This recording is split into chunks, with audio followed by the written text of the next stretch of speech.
Hey everyone, Mr. MC here.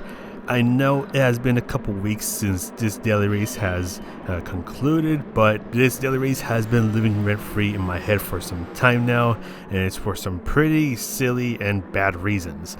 And I've been struggling to try to find a way to somehow explain it, but I'm going to do my best to try to explain it because I know it's been a couple weeks and we have a new update coming out, so I just want to get this out now, even if it is poorly explained. I mean, I even have someone that's going to help me explain the problem with the performance point system, so hopefully that'll make a bit of sense to you.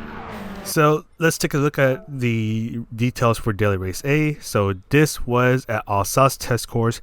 It was a one-make race with the Suzuki Jimny. No nitrous. You had to be under comfort tires, but as long as your car was under 420 performance points, you can pretty much do whatever the heck you want. Which is problem number one, because performance point rated races still does not work as of version 1.48 because it is still breakable. Which brings us to problem number two, and this is especially the case with the Suzuki Jimny. It has an engine swap. So if you did not win one from the roulette tickets, if you're not level 50, which lets you buy the engine swaps, well, you're out of luck because this car has an engine swap which brings it up to 137 horsepower, and that's before you even start to tune it. Which brings us to problem number three, which is related to problem number one. The engine swap Suzuki Jimny is pretty breakable, and the main thing with this build is that if you install a custom manual or racing transmission, you can break the performance points to the point where you have max weight reductions, 312 horsepower, and you're still under 420 performance points. So I'm gonna go ahead and show my fastest lap. This was fast enough to be number 12 in the world, so just barely missing out on the top 10 times. And already, as we're about to cross the start finish line, we're already going over 124 miles per hour, so 200 kilometers per hour. And we're gonna just go ahead and slide our way into turns numbers 1 and 2. And I will admit this was a pretty fun part of the lap, just trying to slide our way through turns number 1 and 2. And already going 120 miles per hour again as we get ready for turn number 3, just sliding around, tuck towards the right side of the track to set up for this left turn and just really send it through there. Really risky turn to go all the way deep into the corner, but able to make it through. And for this bank turn, a lot of people do slide around this turn, and here I was able to partially slide it but able to make it stick. And with this, I was able to get a 49.869. Nice. And to show how ridiculous it is, we're gonna go ahead and do a lap with the Suzuki Jimny that does not have an engine swap. It is at 144 horsepower, 2200, nearly 2300 pounds, and it's under 420 performance points. You can probably guess where this is gonna go. And again, if you don't you just see my ghost just right off into the sunset.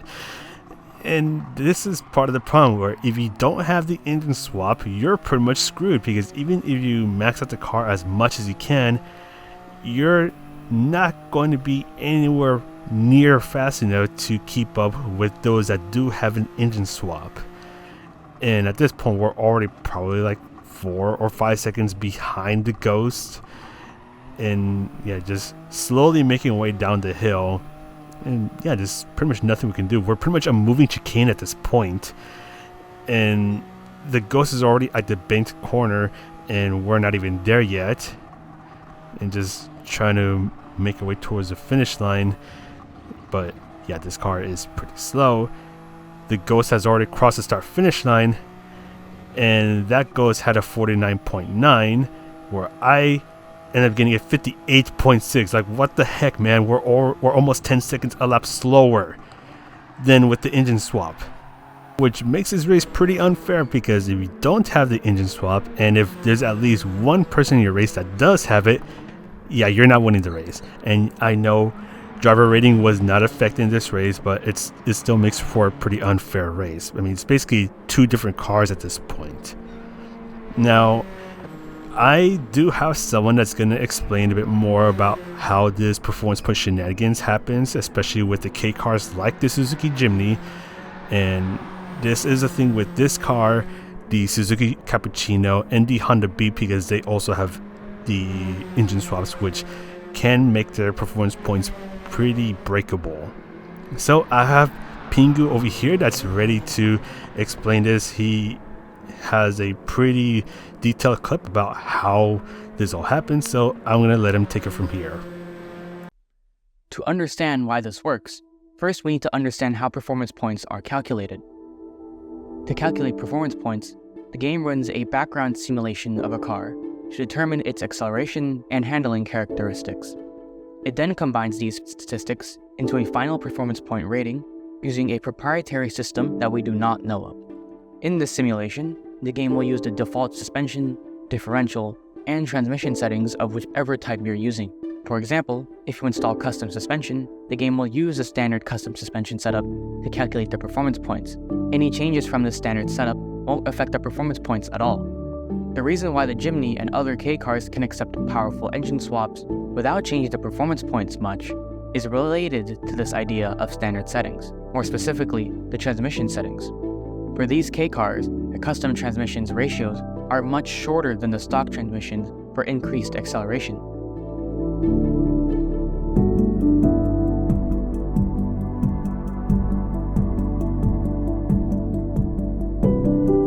These custom transmission ratios were designed with the K car's limited power in mind, hence why the top speeds are so low. A typical K car simply doesn't have enough power to go at higher speeds. It's this low top speed that causes the performance points to drop. As soon as you select the custom transmission, you'll notice the performance points drop dramatically. This is because the factory transmission has a much higher top speed than the custom transmission. With the custom transmission, no matter how much power you have, the game believes that you're limited to the standard top speed of the custom transmission, which is 101 miles per hour using my engine parts. Hence, the game believes that the top speed of the car is just 101 miles per hour. I'll get back to why I said my engine parts specifically later. You may be thinking that you can easily go faster by extending the fifth gear or the final drive, but remember, the game calculates performance points using the standard settings of that transmission for that car. You might see where this is going now. Since the game thinks that the top speed of the car is so low, power makes essentially no effect to the performance points, only its acceleration up to that limited top speed. This leaves you free to add other parts, extend the transmission, and the game is none the wiser. Parts like the high-lift cam S, titanium connecting rods, and fully customizable ECU may cause the performance points to jump back up, because they increase the red line, indirectly affecting the top speed without changing the gear ratios at all. Similarly, parts like the stroke up cause the performance points to go down because they reduce the red line, indirectly reducing the top speed of the car. The three K cars that are affected by this are the Suzuki Jimny, which gets the K14C from the Swift, the Suzuki Cappuccino, which gains the 13B RUW from the FD, and the Honda Beat, which gets the K20C1 from the FK8 Type R.